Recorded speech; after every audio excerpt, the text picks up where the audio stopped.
Hello students, welcome to global online. This is Ankita Sood. Paper 1 के revision के लिए research aptitude के एमसीक्यू सीरीज में आज हम स्टेप्स ऑफ रिसर्च को क्वेश्चंस के साथ क्लियर करने वाले हैं।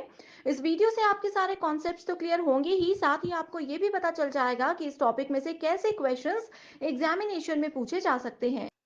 स्टूडेंट्स, पेपर 1 में आप सबको हेल्प करने के लिए एक कंप्लीट कोर्स में लेकर आई हूँ, जिसमें अगले 30 दिन के अंदर आपको रोज 2 से 3 लाइव लेक्चर्स के साथ पेपर से पहले 100% सिलेबस तो कवर करवाया ही जाएगा। साथ ही आपके रिवीजन के लिए full syllabus MCQs and PYQs भी दिए जाएंगे, जिसमें कि आपको कुछ ऐसे ट्रिक्स बताऊंगी जिससे इजीली करेक्ट आंसर को पेपर में आइडेंटिफाई किया जा सकता है। फाइनल प्रिपरेशन के लिए अपडेटेड मॉक टेस्ट है and 5000 plus MCQ question bank है, जो कि एक्सप्लेनेशन के साथ आपको मिलेगा। एंड यकीन रखिए कि इसमें से एज इट इज सवाल पेपर में आपको देखने को मिल सकते हैं। लिमिटेड पीरियड के लिए ये डिस्काउंट आपको दिया जा रहा है। इसके लिए आपको गिवन नंबर्स पर व्हाट्सएप के थ्रू कॉल या मैसेज करके पूरी जानकारी लेनी है। साथ ही स्टूडेंट्स, फ्री वीडियोस और मॉक टेस्ट के लिए ग्लोबल ऑनलाइन ऐप को डाउनलोड कीजिए। स्टोर सेक्शन पर सर्च बार में आपको लिखना है कोर्स का नाम। कंटेंट पर जाते ही आप देखोगे कि यूनिट वाइज फोल्डर्स हैं, जिससे कि आप कभी भी किसी भी यूनिट से अपनी रिवीजन को स्टार्ट कर सकते हो। आपके स्टेट के अलावा अदर स्टेट्स के पीवाईक्यूज भी हम आपको देते हैं प्रैक्टिस के लिए, ताकि आपको अपकमिंग एग्जामिनेशन के लिए एक आइडिया मिल जाए कि किस लेवल के सवाल पूछे जा रहे हैं। तो ये एक ऐसा कोर्स है जो डेफिनेटली स्टूडेंट्स आपको एग्जाम क्वालिफाई करने में हेल्प करेगा। तो चलिए शुरू करते हैं। हमारा आज का पहला क्वेश्चन है, what is the usual sequence of steps in the scientific method. तो सिंपल सा है यहाँ पे कि जो साइंटिफिक मेथड होता है, ठीक है, अगर हम लोग कोई साइंटिफिक रिसर्च कर रहे हैं तो उसमें कौन कौन से स्टेप्स होते हैं। तो यहाँ पे हमारे पास 5 स्टेप्स दिए हैं, आपको इनको सीक्वेंस में ऐड करना है। तो पहला है hypothesis making bye identifying the variables. तो हाइपोथेसिस का मतलब होता है अनुमान लगाना, ठीक है। तो हम अनुमान लगाते हैं कोई भी वेरिएबल, यानी कि रिसर्च में जो भी हम लोगों ने डेटा कलेक्ट किया है, ये जो भी चीजें हम यूज कर रहे हैं, ठीक है, उनको आइडेंटिफाई करने के लिए हम लोग अनुमान लगाते हैं। दूसरा ऑप्शन बोलता है felt need which is creating the problem, ठीक है। तो किस वजह से प्रॉब्लम क्रिएट हुई है उस चीज को फाइंड आउट करना। नेक्स्ट ऑप्शन बोलता है identifying the difficulty and problem statement formulation. तो क्या प्रॉब्लम है, ठीक है, क्या डिफिकल्टी है, क्या समस्या है, एंड कैसे हम उसकी प्रॉब्लम को जो है स्टेटमेंट को फॉर्मुलेट करेंगे, ठीक है, उस चीज को आइडेंटिफाई करना। Next is data analysis and interpretation, ठीक है, जो भी हमने डेटा कलेक्ट किया है, इंफॉर्मेशन कलेक्ट की होगी फील्ड से जाकर के, उसको एनालाइज करना, उसको समझना एंड उसको व्याख्या करना, इंटरप्रेट करना। नेक्स्ट है कलेक्शन ऑफ डेटा, यानी कि डेटा को कलेक्ट करना using appropriate search tools. Search tools का मतलब है कि क्या क्या चीजें, क्या क्या सामग्री यूज हुई है डेटा को कलेक्ट करने में, उस चीज का प्रॉपर कलेक्शन हमारे पास होना चाहिए, ठीक है, उसको प्रॉपर वे में हमें यूज करना आना चाहिए, ठीक है। तो यहाँ पे अगर हम लोग देखें तो सबसे पहले हम लोगों को पता होना चाहिए कि प्रॉब्लम क्या है, ठीक है। तो felt need which is creating the problem, ठीक है। तो पहले प्रॉब्लम आइडेंटिफाई करनी है, ठीक है। उसके बाद आता है हमारे पास कि इस फील्ड में क्या क्या डिफिकल्टी है एंड किस तरह से इस प्रॉब्लम की स्टेटमेंट को हम लोग फॉर्मुलेट करेंगे, that is option number C. Next आता है हाइपोथेसिस, ठीक है। हमने क्या कर लिया, हमने फील्ड भी सिलेक्ट कर ली, उसकी स्टेटमेंट को फॉर्मुलेट भी कर लिया। अब उसके बाद हम लोग अनुमान लगाते हैं, ठीक है, एंड किस तरह से अनुमान लगाते हैं कि कैसे हम उन वेरिएबल्स को आइडेंटिफाई करेंगे। नेक्स्ट आता है डेटा को कलेक्ट करना। This is very important statement कि हम डेटा को कलेक्ट करते हैं यूजिंग अप्रोप्रिएट रिसर्च टूल्स। सब कुछ डेटा कलेक्ट हो गया, उसके बाद ही क्या होगा, उसके बाद ही हमेशा डेटा को हम एनालाइज करेंगे एंड इंटरप्रेट करेंगे। तो हमेशा ध्यान रखना है आपने कि डेटा को एनालाइज एंड इंटरप्रेट जो है वो लास्ट में किया जाता है। इसके बाद बस एक और ऑप्शन होता है कि जो भी डेटा है कलेक्ट किया हुआ, ठीक है, उसको हम पब्लिश कर देंगे, यानी कि रिजल्ट से रिलेटेड जो भी स्टेटमेंट होगी वो डेटा एनालिसिस के बाद आएगी, ठीक है। तो यहाँ पे हमारा राइट आंसर है option number 2। Next question is which of the following is the first step in the scientific method of problem solving. Again यहाँ पे साइंटिफिक मेथड से पूछा गया है, सेम टाइप का क्वेश्चन है, थोड़ा सा इसको यहाँ पे मॉडिफाई करके पूछा गया है, ठीक है। तो पूछा गया है फर्स्ट स्टेप। तो प्रीवियस क्वेश्चन अगर आप लोगों ने ध्यान से सुना है तो आप लोग इसको सॉल्व इजीली कर सकते हो, ठीक है। तो पहला है कि हाइपोथेसिस जनरेट करना, उसको फॉर्मुलेट करना। दूसरा बोलता है प्रॉब्लम के बारे में हमें पता होना चाहिए कि हम किस फील्ड में जाकर के रिसर्च करने वाले हैं। नेक्स्ट है रिलेवेंट इंफॉर्मेशन, यानी कि उस प्रॉब्लम से रिलेटेड जो भी इंफॉर्मेशन हमें चाहिए उसको कलेक्ट करना। नेक्स्ट है हाइपोथेसिस को वेरीफाई करना। ठीक है, तो यहाँ पे हमारा राइट आंसर होगा option number 2, that is problem awareness. Next question is which of the following sequences represent the most logical sequence of doing research. तो यहाँ पे हमारे पास 4 सीक्वेंसेस दिए हैं। ठीक है, सिंपल रिसर्च में हमें इसको यहाँ पे आइडेंटिफाई करना है। पर्टिकुलर किसी रिसर्च का नाम यहाँ पे मेंशन नहीं किया है। तो यहाँ पे पहला ऑप्शन में बोला गया है कि सबसे पहले हम आइडेंटिफाई करते हैं एंड डिफाइन करते हैं किसी रिसर्च के प्रॉब्लम को। तो यस, बिल्कुल करते हैं। उसके बाद क्या हम हाइपोथेसिस को जनरेट करते हैं, फॉर्मुलेट करते हैं। नेक्स्ट है यहाँ पे हाइपोथेसिस को टेस्ट करना। ठीक है, एंड जो भी रिजल्ट होते हैं उनको रिपोर्ट करना।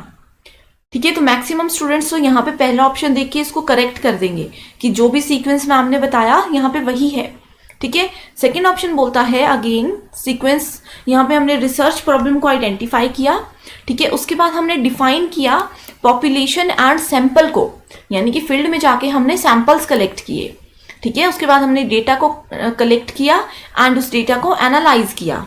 ठीक है, नेक्स्ट आता है हमारे पास सर्वे रिसर्च का। हमने क्या किया, survey of research defining the research problem.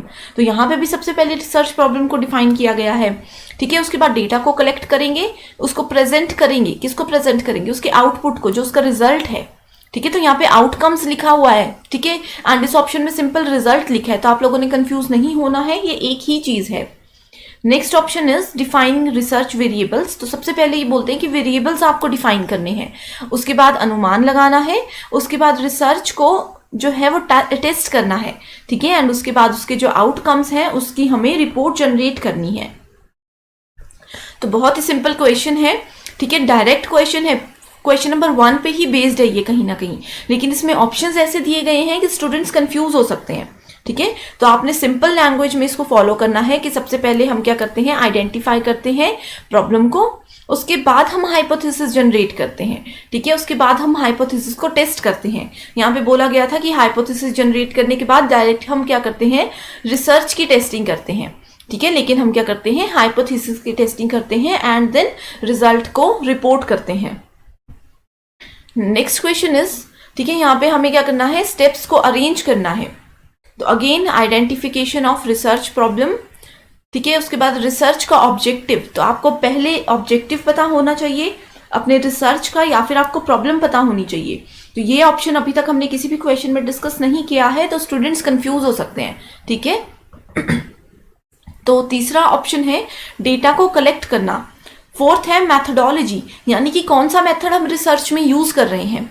Next है डेटा को एनालाइज करना एंड रिजल्ट को जो है वहां पे पब्लिश करना।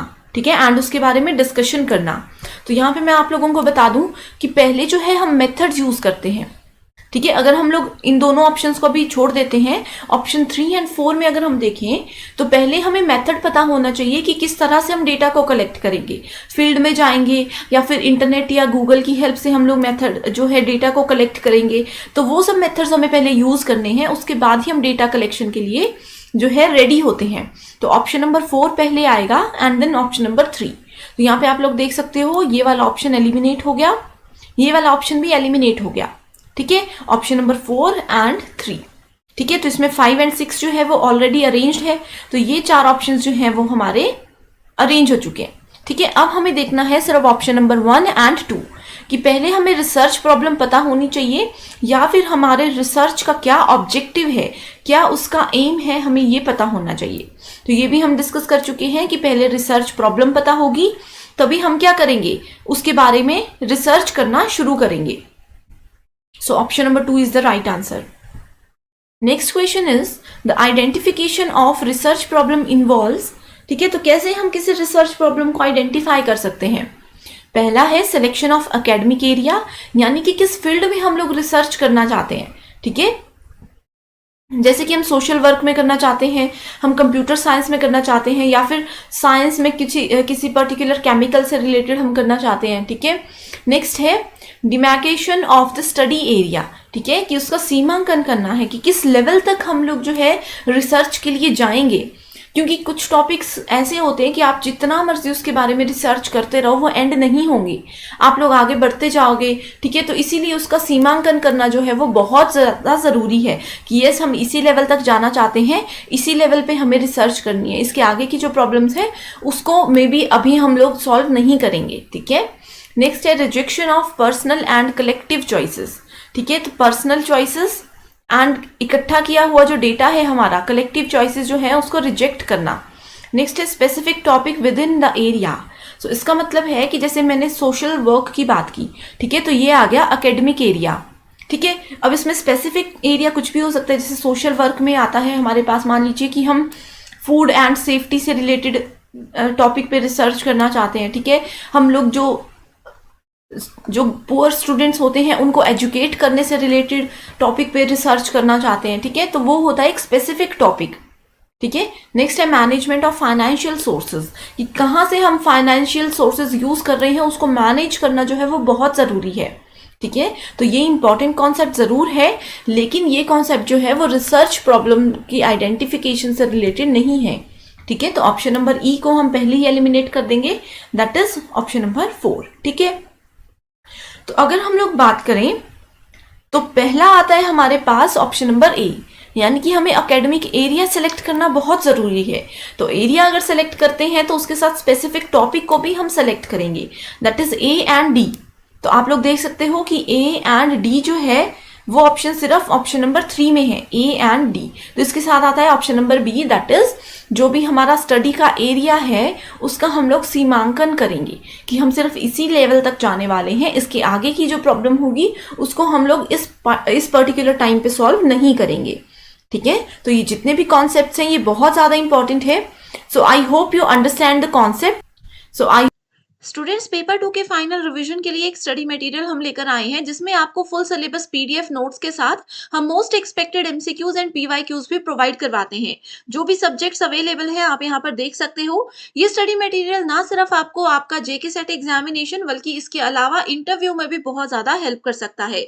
इन व्हाट्सएप नंबर्स पर आप इजिली कॉल या मैसेज करके इसकी पूरी जानकारी ले लीजिए। hope you like the session.